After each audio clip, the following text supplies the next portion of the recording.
মেহেরপুরের গাংনীতে স্বাধীনতার ঘোষক শহীদ প্রেসিডেন্ট জিয়াউর রহমানের ৪৪তম শাহাদাত বার্ষিকী পালিত হয়েছে। গাংনী উপজেলা ও পৌর বিএনপির আয়োজনে দোয়া মাহফিল ও আলোচনা সভার মধ্য দিয়ে শাহাদাত বার্ষিকী পালন করা হয়। সভায় সভাপতিত্ব করেন বিএনপির প্রবীণ নেতা আব্দুর রাজ্জাক মাস্টার। প্রধান অতিথি হিসেবে উপস্থিত ছিলেন মেহেরপুর জেলা বিএনপির সাবেক সাধারণ সম্পাদক, সাবেক সংসদ সদস্য মোহাম্মদ আমজাদ হোসেন।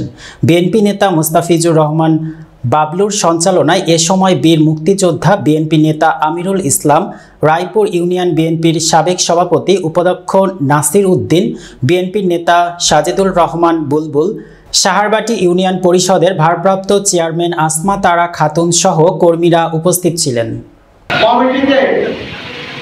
আওয়ামী লীগকে পুনর্বাসন করা হয়েছে।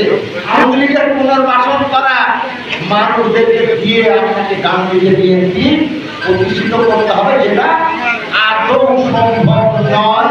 কমিটি নিয়ে এসে পকেট কমিটি বানাচ্ছেন, তারা কেউ কিন্তু এই সমস্ত আসামির মধ্যে তারা কেউ নাই।